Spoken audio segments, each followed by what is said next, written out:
Yo, yo, yo. Welcome to day 3 of the Race to World First. Ah, yes. Smurf Blue we are this evening, as the light above us Yeah, also Smurf Blue. let me give you guys a little look at what we got above us here in the GameStop Performance Center.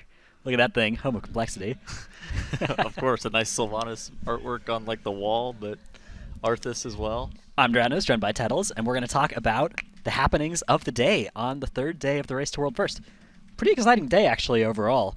I would say that a lot of guilds walled at Painsmith. Most of our top contenders over the course of the whole entire event pretty stuck on Painsmith. Really interesting day for both Limit and Echo, who, again, seem like they're our front runners. I would say, in more surprising news, Aster not being even showing up at all. Most of the Chinese guilds not even showing up like that hot. I would say that's been surprising for me, at least. Here's a look at the top 10 as we have it right now. Echo and Limit in 1 and 2, with Echo having overtaken and I think earned the org's first ever world first boss kills, if I'm not mistaken, as Echo today. Oh, as Echo, so yeah. Big congratulations to them. Of course, their players no novices with the world first title on bosses. I guess technically as Echo the world first. Yeah. Then in 3rd and 4th, we have 2 American guilds in Same as BDGG yesterday. and Instant Dollars. Yeah, BDGG, I think, made a really great decision to go and run some splits as well. They've powered up, and they have this boss down to 38%. Instant Dollars a little bit higher. They rate a little bit of a lighter schedule than the guilds surrounding them, so that indicates they've been playing really well so far.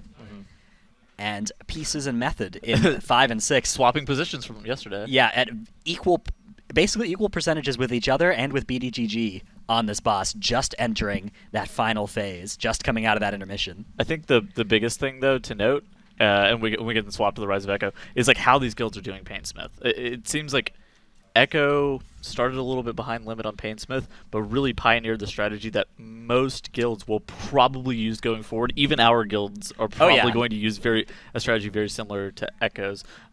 Just like how the boss is positioned in the center of the room, and then notably the intermission techniques that are employed is some of the most important things of how you're going to be able to deal with this fight. Milking damage, when your push timings are, where you're dropping mines, having your tank that can either be bopped or get ported over the wall spike balls. All that stuff is incredibly important on that boss. Yeah, so let's take a look at some of that Painsmith from Echo earlier today. This is that intermission we're talking about, where you have those spiked balls coming, and an integral part of their strategy here on the way up. So yeah, now they start coming back, and then we talked about this hotfix yesterday. But we said, you know what was funny? We said that the hotfix probably didn't matter that much. It does. We lied. Yeah. So there was a hotfix on Wowhead yesterday that says gateways will now always work, right? Yeah. Going through spikes, and here's what that looks like. You can gateway through 2 rows of spikes in the intermission, form up in a beautiful pixel stack right where the boss is going to drop, and drop all the adds there. That gets you so much damage and so much reliability here.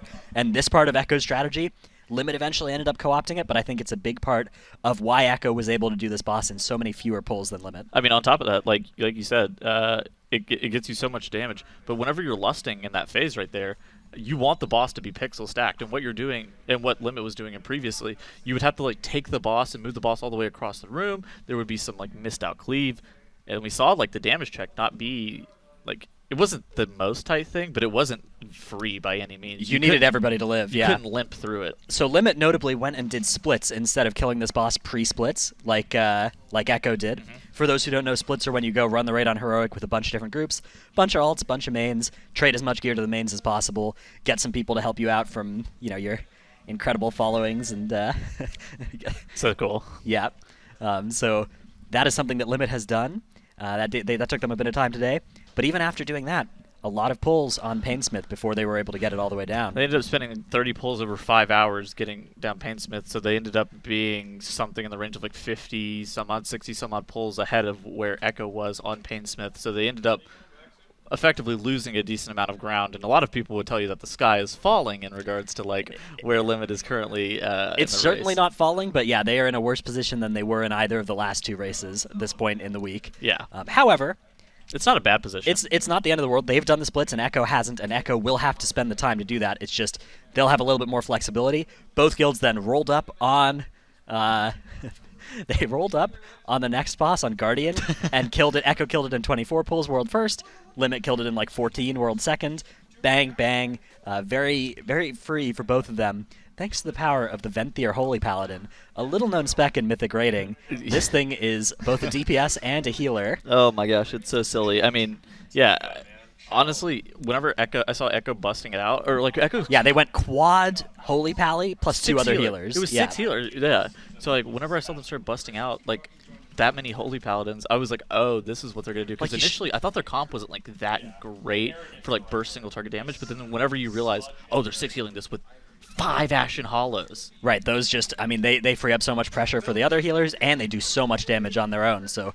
For the 10th tier in a row or something, Holy Pallies have been very good, although this tier, of course, even better than that average of 1 or 2 Holy Pallies, going up to 4 in the world first kill for Echo, and 3 for Limit. So a nice moderate 3 Venthyr Holy Pallies for Limit in world second. But Dratnos, there was a Holy Shock nerf and a 5% damage nerf to Holy Paladin this tier. That's true. So at this rate, in the mid-2030s, we will have a balanced spec there for world first rating.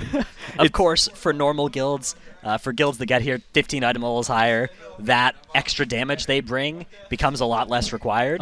But for guilds like Complexity Limit and Echo, it is so good for fights like this. So yeah, I mean, ultimately though, I think that for the world first race, having a lot of Holy Paladins on the roster is a very nice thing. I would look at like the way that they've done tank balance this tier. Goodbye. I'd look at the way they've done tank balance this tier and be like, this is a huge success, right? Yeah. You know, tanks among the top 10. We've got like all the different tank specs basically represented, all kinds of diversity there. Yeah, there's a couple that are more common than the others, but you don't need any of them, right?